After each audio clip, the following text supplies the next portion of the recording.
everybody, I'm Tracy Shorley, and I'm going to be doing your videos this week. We're talking about holidays. We're not going to cover every holiday. We're just covering some of the major holidays. And not every holiday do we get the day off work. We have a calendar that we send home at the beginning of the year that tells you the days you get off work. Martin Luther King Day is the holiday we're going to talk about today, and it is not a holiday that Valley.industries gives us the day off work. So this day is a day we have to come to work. But we're going to talk a little bit about this. I don't have my mask on right now because I'm in the cafeteria and there's no one in here, not even the cleaning crew. So it's okay for me to be in here without my mask on. So it's because they were scheduled to keep the vendor. I have my mask on because as I walked over to switch the camera screen, Tatiana came in. So we're both being safe and wearing our masks and staying 6 feet apart.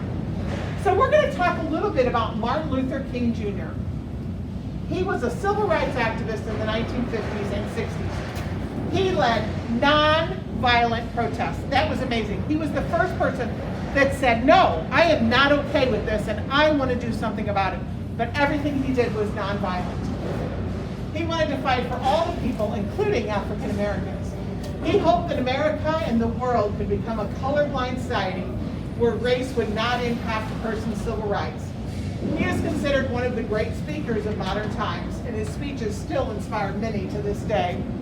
I bet if you think, you can think of some of his great speeches. One of his great speeches started off, "I have a dream." Can you think of that speech? Do you know that speech? I have a dream. Think about that. That was Martin Luther King.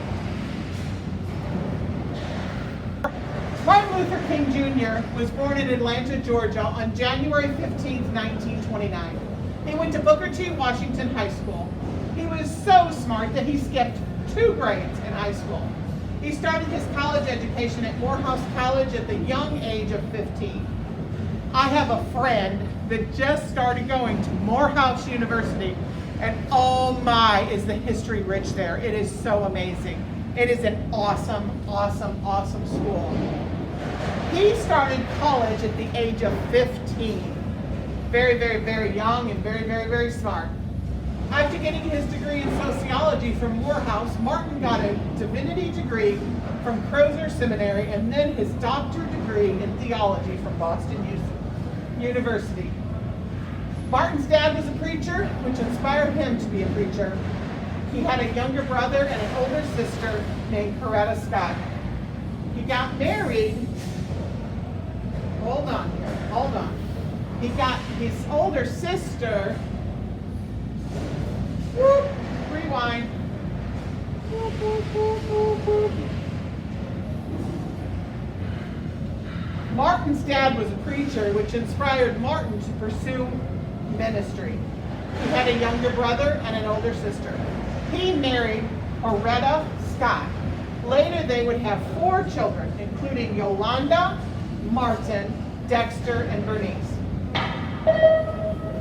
Harry Wilson, dial 100, please. Harry Wilson, 100. Here's the United States of America, and in the United States of America is the state of Georgia. And he lived in Georgia, and Atlanta is where he was born, which is the capital of Georgia.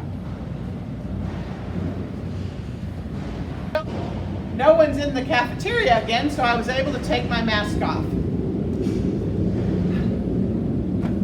How did Martin Luther King, I'm going to call him Dr. Martin Luther King because he did receive his doctorate and he deserves that honor. How did Dr. Martin Luther King get involved in civil rights?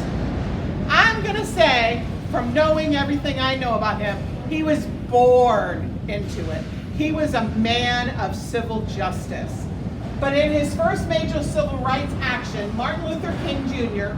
led the Montgomery bus boycott. Does anybody remember this from your school days? I was a teacher. I'm still a teacher. It's in your blood. And we taught this in 1st grade. There was a lady, and her name was Rosa Parks. And Rosa Parks worked all day. She worked hard. She worked cleaning houses and cleaning hotels and cleaning. And when she got off work, she was so tired. And Rosa Parks got on the bus one day to come home from work, the Montgomery, Alabama buses, and she sat down on a bus and she was so tired. Have you ever been so tired that you just want to sit down and rest? Well, Rosa was so tired, and she sat down in the bus. And this white man got on the bus, and he said to her, "Get up, I want to sit down." And she said no. She said, "I'm not getting up. I'm tired and my feet are tired. I need to sit on this bus. I was on this bus before you." He said, "No, I'm white. You're black. Get up. I want that seat." And Rosa Parks refused. Rosa Parks she was an amazing woman that did so many things for women of color and women of non-color. Just women in general, because she fought for what was right.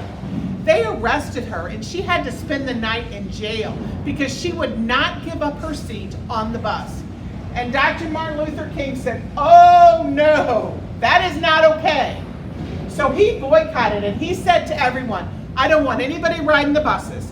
If you believe that Rosa Parks was right and she should not have given up her seat, let's not get on the buses." Well, guess what? That boycott lasted for 1 year. Nobody rode the buses. Nobody was getting on the buses. People said, "No, that's not right. That woman deserved to ride that bus. She paid to ride that bus. She worked hard and she deserves to sit down." For 1 year, they boycotted the buses and the transportation system. It was very tense at times.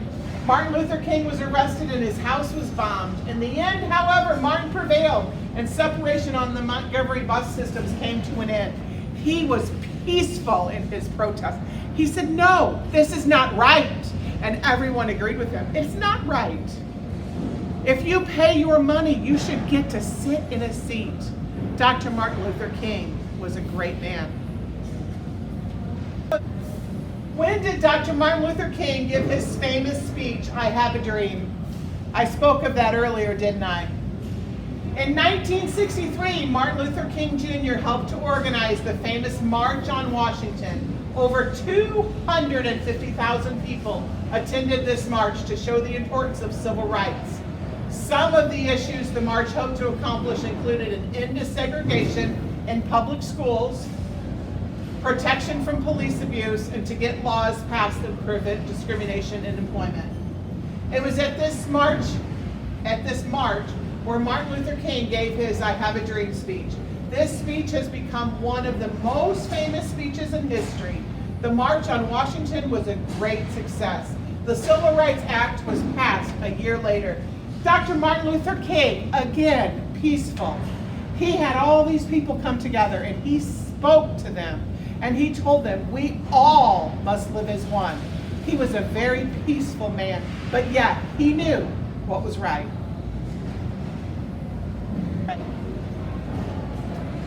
Dr. Martin Luther King Jr. was assassinated on April 4th, 1968 in Memphis, Tennessee.